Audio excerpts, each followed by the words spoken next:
ఆకాశవాణి నిజామాబాద్ కేంద్రం. మీరు వింటున్నారు ఆకాశవాణి నిజామాబాద్ కేంద్రం అందిస్తున్న కార్యక్రమాలు.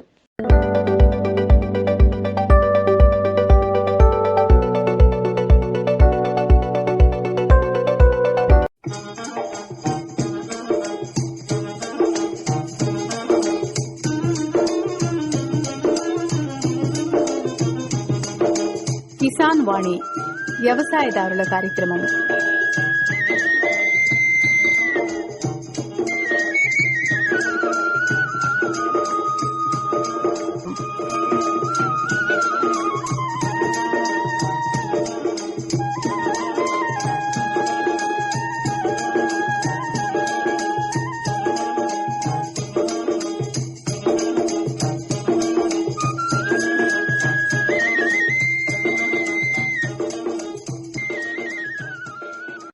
రైతు సోదరులకు నమస్కారం.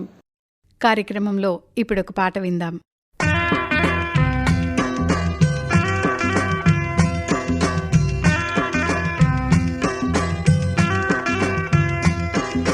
కొండ కోనల్లో లోయల్లో గోదారి గంగమ్మ సాయల్లో, కొండ కోనల్లో లోయల్లో గోదారి గంగమ్మ సాయల్లో, కోరి కోరి కూసింది కోయిలమ్మ, కోరి కోరి కూసింది కోయిలమ్మ, ఈ కోయిలమ్మ కొండ కోనల్లో లోయల్లో గోదారి గంగమ్మ సాయల్లో, గోదారి గంగమ్మ సాయల్లో.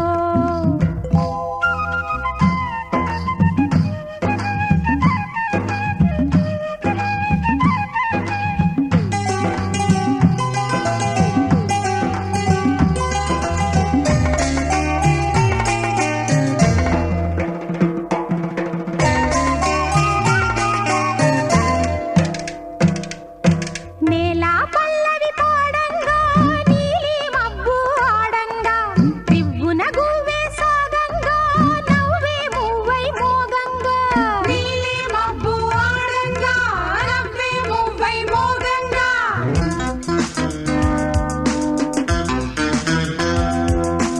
ఉంగా ఉంగా రాగంగా ఉల్లాసాలే ఊరంగా, ఉంగా ఉంగా రాగంగా ఉల్లాసాలే ఊరంగా, ఊపిరి ఊయలలుగంగా రేపటి ఆశలు తీరంగా, తెనుగుదనం నోరూరంగా తేట గీతి గారాబంగా, తెనుగుదనం నోరూరంగా తేట గీతి గారాబంగా, తెమ్మెరపై ఊరేగంగా వయ్యారంగా, కొండ కోనల్లో లోయల్లో గోదారి గంగమ్మ సాయల్లో, గోదారి గంగమ్మ సాయల్లో.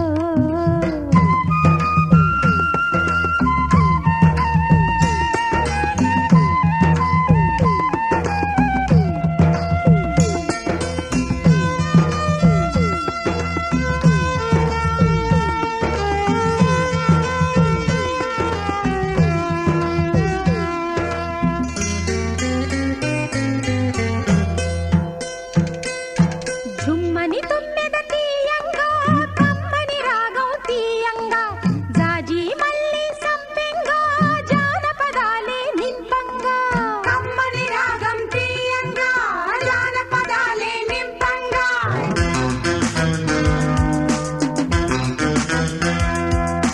చెట్టు పుట్ట నెయ్యంగా చట్టా పట్టా లేయంగా, చెట్టు పుట్ట నెయ్యంగా చట్టా పట్టా లేయంగా, చిలక పలుకులు చిత్రంగా చిలికే తేనెలు చిక్కంగా, ఏటి పాట లాలించంగా కోట తల్లి లాలించంగా, ఏటి పాట లాలించంగా కోట తల్లి లాలించంగా, స్వరాలన్నీ దీవించంగా రావాసంగా, కొండ కోనల్లో లోయల్లో గోదారి గంగమ్మ సాయల్లో.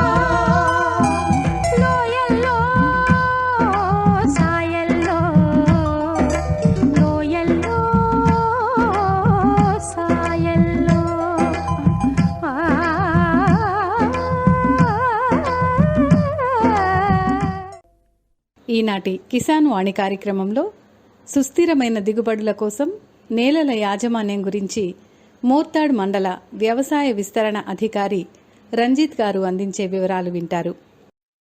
రైతు సోదరులకు నమస్కారం. ప్రస్తుతం మన రైతాంగం అధిక దిగుబడుల లక్ష్యంగా రసాయనిక ఎరువులను మోతాదుకు మించి వాడుతూ సేంద్రియ ఎరువులను పూర్తిగా నిర్లక్ష్యం చేస్తున్నారు. దీనివల్ల పంట దిగుబడులు పెరగకపోగా భూమిలో పోషకాల సమతుల్యత దెబ్బతిని పంట భూములు నిస్సారంగా మారుతున్నాయి.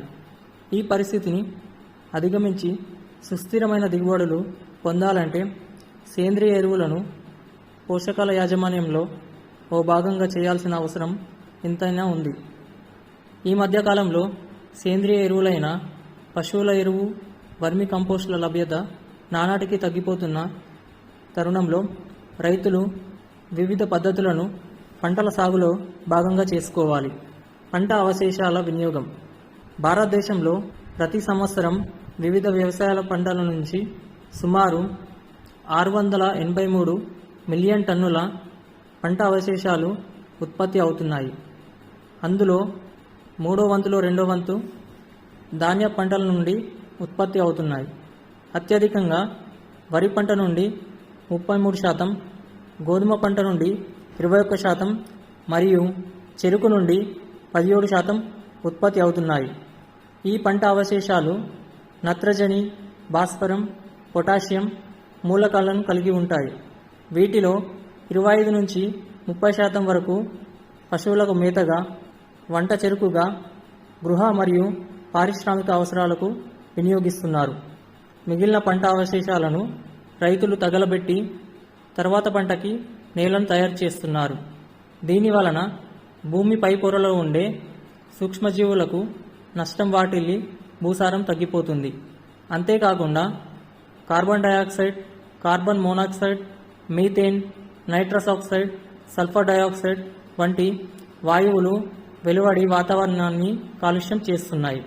పంట అవశేషాలు కాల్చకుండా ఆధునిక పద్ధతులలో విలువలను జోడించి సద్వినియోగం చేసుకోవాలి.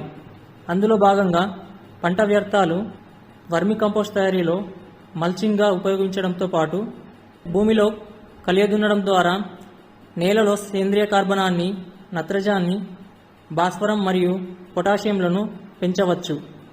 తద్వారా పంటలకు అవసరమైన పోషకాలను అందుబాటులోకి వస్తాయి. జీరో టిల్లేజ్ పద్ధతి. భూమిని దున్నడం వల్ల నేల యొక్క నిర్మాణం విచ్ఛిన్నం అవుతుంది. దాని ఫలితంగా పదులుగా ఉన్న నిర్మాణం, నీటి ప్రవాహాలు మరియు గాలుల కారణంగా నేల ఉపరితలం త్వరగా కోతకు గురవుతున్నది. భూమిని దున్నడం వల్ల లోపలి పొరల్లోని కార్బనం నేల పైభాగానికి తరలించబడుతుంది. ఈ కార్బనం గాలిలోని ఆక్సిజన్తో ఆక్సీకరణం చెంది కార్బన్ డయాక్సైడ్ను విడుదల చేస్తుంది. కానీ ఈ కార్బన్ డయాక్సైడ్కు ఆక్సిజన్ను బంధించడం ద్వారా వాతావరణాన్ని వేడి చేస్తుంది. దీని కారణంగా హరితగృహ ప్రభావం ఏర్పడుతుంది. కాబట్టి జీరో టిల్లేజ్ వ్యవసాయం మరియు కార్బన్ డయాక్సైడ్ ఉద్గారాల తగ్గింపు దగ్గరి సంబంధం కలిగి ఉంటుంది. మట్టిలో కార్బన్ స్థిరీకరణ కోసం జీరో టిల్లేజ్ వ్యవసాయం అవసరం. జీరో టిల్లేజ్ పద్ధతిలో కార్బన్ మట్టిలో అలాగే ఉంటుంది. ఇది ఇతర పోషకాలను మొక్కలకు అందేలా చేస్తుంది. కాబట్టి జీరో టిల్లేజ్ వ్యవసాయం చేయడం ద్వారా ఇది మొక్కలకు ప్రయోజనకరంగా మారుతుంది. నేల పరిరక్షణ మరియు దాని ఉత్పాదన సామర్థ్య పరిరక్షణ రెండూ ప్రోత్సహించబడతాయి. నేలను దున్నడం అనేది భూమి యొక్క వృక్షజాలం మరియు జంతుజాలం సున్నితమైన సమతుల్యంలో జోక్యం చేసుకుంటుంది. ఇది నేలలోని సూక్ష్మజీవుల సమూహంపై ప్రభావం చూపుతుంది. ఇది పరిపక్వ తెగుళ్లను మరియు వాటి కోశస్థ దశలను యాంత్రికంగా నియంత్రించడంలో సహాయపడుతున్నప్పటికీ ఇది ప్రయోజనకరమైన సూక్ష్మజీవుల జాతులను నాశనం చేస్తుంది. జీరో టిల్లేజ్ సాగులో కొన్ని సూక్ష్మజీవులు వాటి సహజ ఆవాసాలలో తమ కార్యకలాపాలతో నేలను ఫలవంతతను మెరుగుపరచగలవు. పచ్చి రొట్టె ఎరువుల పంట. పచ్చి రొట్టె పైర్లతో రైతులకు చాలా లాభాలున్నాయి. భూమి భౌతిక రసాయన జీవన లక్షణాలు వృద్ధి చెందుతాయి. తక్కువ ఖర్చుతో నేలకు సేంద్రియ పదార్థాన్ని ఎక్కువ మోతాదులో అందించే వీలు కలుగుతుంది. నేలకు నీటిని పోషకాలకు నిల్వ చేసుకునే శక్తి పెరుగుతుంది.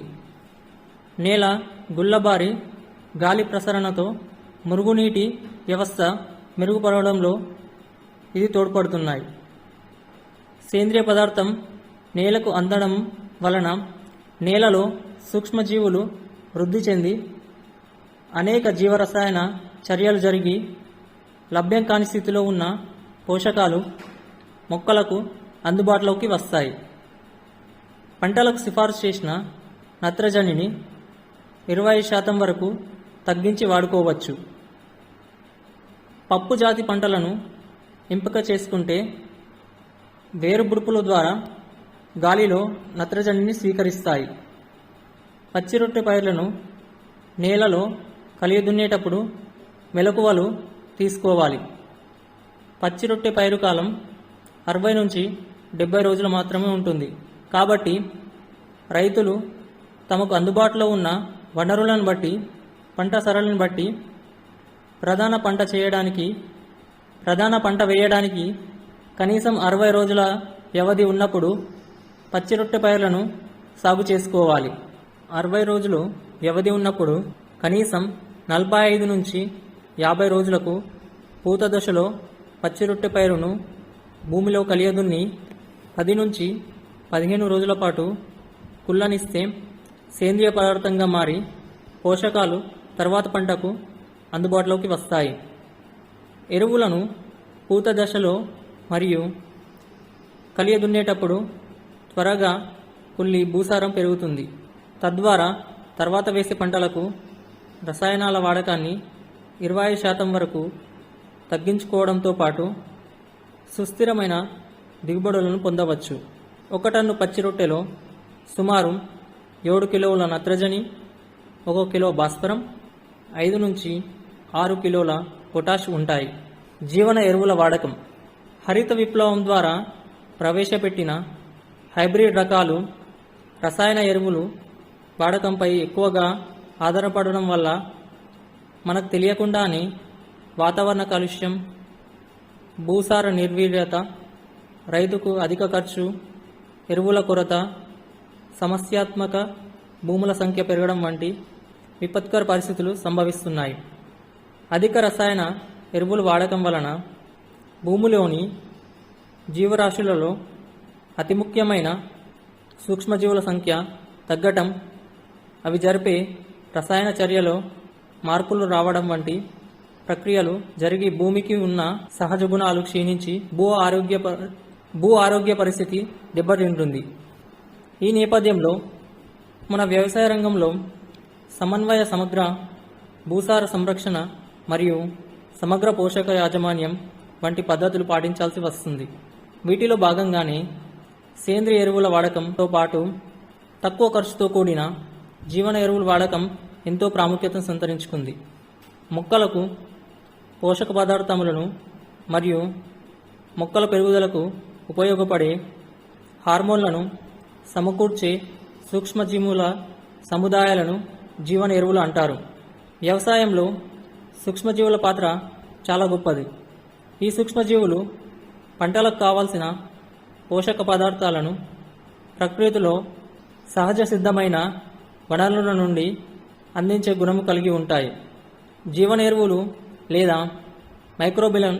మైక్రోబియల్ ఇనాక్యులెంట్ అనేవి పొడి రూపంలో లేదా ద్రవ రూపంలో ఉన్న ముఖ్యమైన ఉపయోగకరమైన సూక్ష్మజీవులను కలిగి ఉండి విత్తనానికి కలిపే లేదా నేలలో వేసే ఎరువులు. జీవన ఎరువులు భూమిలో వేసినప్పుడు వాటిలో ఉండే సూక్ష్మజీవులు మొక్క వేరు బొడుపులోకి లేదా వేరు మండలంలోకి ప్రవేశించి మొక్కలు చురుకుగా పెరగడానికి అవసరమైన వివిధ పోషకాలతో పాటు అవసరమైన హార్మోన్లను, విటమిన్లను అందిస్తాయి. జీవన ఎరువులు ఎక్కువగా మొక్కలకు కావాల్సిన నత్రజనిని మరియు భాస్వర నిల్వలను కరిగించడానికి మరియు మొక్కలకు పోషకాలు అందించడంలో దోహదపడతాయి. ఈ సూక్ష్మజీవులు సహజంగానే భూమిలో ఉంటాయి, కానీ వీటి సంఖ్య త్వరితంగా తగ్గుతూ ఉంటుంది. పంటల దిగుబడిని పెంచడానికి వేరే మండలంలో ఉండే సూక్ష్మజీవులను సంగ్రహించి కృత్రిమంగా పెంచి ఎక్కువ సంఖ్యలోకి తెచ్చి సరైన ఘన పదార్థములతో కలిపి మరలా భూమిలో వేయవచ్చు. ప్రస్తుత పరిస్థితులలో రసాయన ఎరువులు ధరలు అధికంగా ఉన్నందున చాలినంత సేంద్రియ ఎరువులు లభ్యం కానందున జీవన ఎరువుల ప్రాధాన్యత రోజురోజుకు పెరుగుతుంది.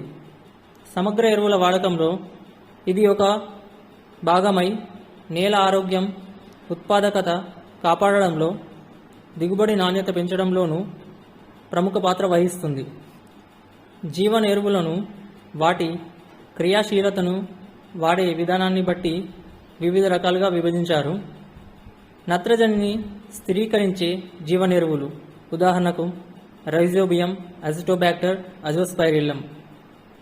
భాస్వరంను కరిగించి మొక్కలకు అందించే సూక్ష్మజీవులు సూడోమోనాస్, బ్యాసిల్లస్. పొటాషియంను మొక్కలకు అందించేవి పెనిబ్యాసిల్లస్, బ్యాసిల్లస్ ఎడిఫికస్, బ్యాసిల్లస్ సర్క్యులెన్స్. జింక్ను కరిగించే సూక్ష్మజీవులు సూడోమోనాస్ ఎరిగినోసా. సేంద్రియ పదార్థాలను విచ్ఛిన్నం చేసే సూక్ష్మజీవులు వేరుమండలంలో ఉండి మొక్క పెరుగుదలకు దోహదం చేసే బ్యాక్టీరియా. జీవన ఎరువులు వాడుకునే పద్ధతులు. ముఖ్యంగా జీవన ఎరువులను 4 పద్ధతుల్లో ఉపయోగించవచ్చు. 1. విత్తన శుద్ధి చేసేటప్పుడు. 2. నారును ముంచే పద్ధతి. 3. నేల లేదా భూమిలో చల్లడం. 4వ పద్ధతి డ్రిప్ ద్వారా వేయడం. బయోచార్ ప్రకృతి నుంచి లభించే వ్యవసాయ వ్యర్థాలను సేంద్రియ పద్ధతుల్లో పోషకాలు అందించేలా మార్చుకోవచ్చు. నేలలో ఉండే సూక్ష్మ స్థూల పోషకాలను మొక్కకు సరఫరా చేయడంలో నేలకు అవసరమైన మేలు చేసే సూక్ష్మజీవుల పెంపొందనలో వేస్ట్ టు వెల్త్లో భాగంగా మనం బయోచార్ను ఉపయోగించి నేలను సంరక్షించుకోవచ్చు. బయోచార్ అనేది అనేక వ్యవసాయ ప్రక్రియల్లో ఉపయోగించే బొగ్గు వంటి పదార్థం. దీనిని వ్యవసాయ వ్యర్థాల నుంచి బొగ్గును తయారు చేసుకొని తిరిగి మళ్ళీ పొలంలో వెదజల్లుకోవాలి. తక్కువ ఖర్చుతో భూసారంని పెంచుకోవడానికి ఇది ఒక మార్గం. బయోచార్ని పంట భూములకు అందించడం వల్ల ఎక్కువ పోషకాలను మట్టిలోనే ఉంచి భూగర్భ జలాల కాలుష్యాన్ని తగ్గిస్తుంది. అధిక కార్బనం కలిగిన ఘన వ్యర్థాలను ఉపయోగించి తయారు చేసుకున్న బయోచార్ ఉత్తమ బల్కింగ్ ఏజెంట్గా ఉపయోగపడుతుంది. ఇది పశువుల ఎరువులో ఉండే నైట్రస్ ఆక్సైడ్ ఉద్గారాలను తగ్గించడంలో సహాయపడుతుంది. బయోచార్ను వాణిజ్యపరంగా ఆధునిక పద్ధతుల ద్వారా తయారు చేస్తున్నారు.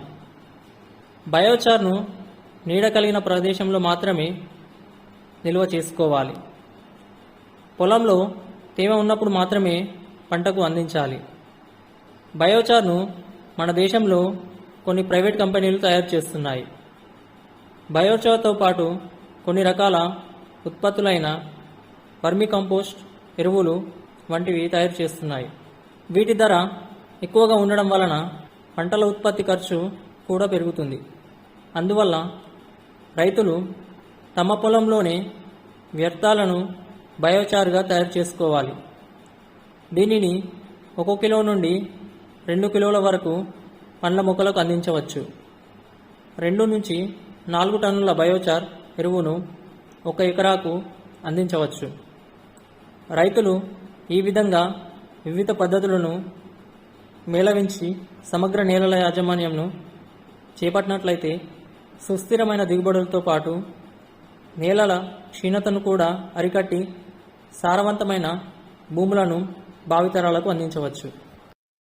ఇంతవరకు మీరు సుస్థిరమైన దిగుబడుల కోసం నేలల యాజమాన్యం గురించి మోర్తాడ్ మండల వ్యవసాయ విస్తరణ అధికారి రంజిత్ గారు అందించిన వివరాలు విన్నారు. కార్యక్రమంలో ఇప్పుడొక పాట విందాం.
పంట పొలాలతో పాటు పెరటి తోటల్లో రైతులు కూరగాయలను కూడా సాగు చేసుకుంటే పెరిగిన ధరల నేపథ్యంలో గృహావసరాలు తీరడమే కాకుండా వారికి కొంత ఆదాయం కూడా లభిస్తుంది. అదేవిధంగా ఆ కూరగాయల్లో సైతం ఔషధ ఉపయోగాలున్న కొన్ని ఆకుకూరలను సాగు చేయటం ద్వారా ఆరోగ్యాన్ని కూడా పొందవచ్చు. మరి ఈరోజు కొన్ని ఆకుకూరల్లోని ఔషధ ఉపయోగాలను పరిశీలిద్దాం. ముందుగా మెంతులు. 1 నుండి 2 అడుగుల వరకు పెరిగే వార్షిక మొక్క ఇది. చాలా మంది రైతులు మెంతి గింజల పంట కోసం పచ్చి ఆకుకూరగా దీన్ని పండిస్తారు. వీటి గింజల్లో ట్రిగోనెల్లిన్ అనే ఆల్కలాయిడ్ సువాసన ద్రవ్యం, నూనె పదార్థాలున్నాయి. పచ్చి ఆకులను నూరి స్నానం చేసే ముందు తలకు మర్దన చేస్తే కేశవృద్ధితో పాటు కేశాలు నల్లగా నిగనిగలాడుతూ ఉంటాయి. పచ్చి ఆకులు నూరి ముఖానికి రాస్తే మొటిమలు, ముడతలు రాకుండా చర్మం కాంతివంతంగా మారుతుంది. మెంతులను నానబెడితే ఉబ్బుతాయి. వాటిని ఉడకబెట్టి ఆ ద్రావణాన్ని ఉడికిన మెంతులతో సేవిస్తే అల్సర్ నుండి ఉపశమనం కలుగుతుంది. ముఖ్యంగా కడుపులో ఏర్పడే పుండ్లను మెంతుల విత్తనాలలో ఉండే జిగురు పదార్థం ఒక పల్చటి పొరలా పేగులపై ఉండి నయం చేస్తుంది. నీటి విరేచనాలు వస్తే 1 చెంచాడు మెంతులను మింగితే ఉపశమనం కలుగుతుంది. 2 చెంచాల మెంతులు లేదా మెంతి పొడిని నీటితో సేవిస్తే మధుమేహ నివారణకు తోడ్పడుతుంది. దీన్ని నిత్యం ఉదయాన్నే తీసుకోవాలి. 2 చెంచాల నానబెట్టిన మెంతి గింజలను నూర్చి తలకు మర్దనా చేసి 1 అరగంట తర్వాత స్నానం చేస్తే వెంట్రుకలు రాలటం, చుండ్రు తగ్గుతాయి. ఇక లీటరు నీటిలో 2 చెంచాల మెంతులను నానబెట్టి ఉడకబెట్టిన ద్రావణంతో పుక్కిలిస్తే గొంతు గరగర తగ్గుతుంది. ఇక కొత్తిమీర గురించి వివరాలు తెలుసుకుందాం. ఇది అడుగు ఎత్తు వరకు పెరుగుతుంది. దీనిని ఆకుకూరగా ధనియాల గింజల కోసం రైతులు పండిస్తారు. దీని లేత మొక్క రసాన్ని కూరల్లో సుగంధ ద్రవ్యంగా వాడతారు. కొత్తిమీర తాజా ఆకులను నూరిన రసం 2 చెంచాలను పెరుగుతో తీసుకుంటే ఆకలి పుట్టి అజీర్తి, వికారం, రక్త విరేచనాలు తగ్గుతాయి. ఈ రసాన్ని చిటికెడు పసుపుతో కలిపి ముఖానికి రాసి అరగంట తర్వాత ముఖం కడుక్కుంటే మొటిమలు తగ్గుతాయి. రాత్రిపూట రాసుకుని అరగంట తర్వాత ముఖం కడుక్కోవాలి. గరిటెడు ధనియాల పొడిని 2 గ్లాసుల నీటిలో ఉడకబెట్టి వడకట్టగా వచ్చిన ద్రవాన్ని తాగితే మూత్రం సాఫీగా వస్తుంది. మూత్రపిండాలు బాగా పనిచేస్తాయి. కొలెస్ట్రాల్ తగ్గుతుంది. ఇక మునగ చెట్లను ఇటీవలి కాలంలో రైతులు విస్తృతంగా పెంచుతున్నారు. మునగ చెట్ల లేత ఆకులు, కాయలు బలవర్ధకమైనవే కాకుండా ఔషధ ఉపయోగమున్నవి కూడా. 100 గ్రాముల ఆకుల్లో కాల్షియం 440 మిల్లీగ్రాములు, ఫాస్ఫరస్ 70 మిల్లీగ్రాములు, ఇనుప ధాతువు 7 మిల్లీగ్రాములు, విటమిన్ సి 220 మిల్లీగ్రాములు, క్యాలరీలు 92% ఉన్నాయి. పచ్చి మునగాకు రసం 1 చెంచాను పాలతో కలిపి ఇస్తే పిల్లల్లో ఎముకలు త్వరగా ఎదుగుతాయి. గరిటెడు రసాన్ని గరిటెడు పచ్చి దోసకాయ రసంతో సేవిస్తే మూత్రం బాగా జారీ అవుతుంది. మధుమేహం ఉన్నవారు గరిటెడు ఆకు రసాన్ని 10 గ్రాముల సైంధవ లవణంతో కలిపి తాగితే ఉపశమనం కలుగుతుంది. 1 చెంచా ఆకురసం, 1 చెంచా తేనె, కొబ్బరి నీటితో కలిపి ఇస్తే కలరా, విరేచనాలు, కడుపు నొప్పి, కామెర్ల నుంచి ఉపశమనం కలుగుతుంది.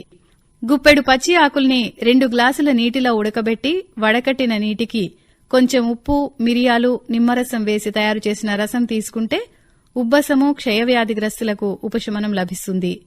ఆకులు వేసిన నీటిలో కొంచెం ఉప్పు వేసి ఉడకబెట్టి నీరు తీసేసి ఉడికిన ఆకుకు కొంచెం వెన్న వేసి వేయించి గర్భిణులు, బాలింతలకు ఇస్తే సుఖప్రసవంతో పాటు క్షీరవృద్ధినిస్తుంది.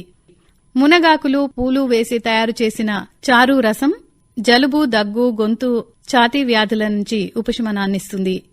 ఇలా ఔషధోపయోగాలు అధికంగా ఉన్నటువంటి ఆకుకూరలను రైతులు పండించుకుంటే ఆరోగ్యము, ఆదాయాన్ని కూడా పొందవచ్చు.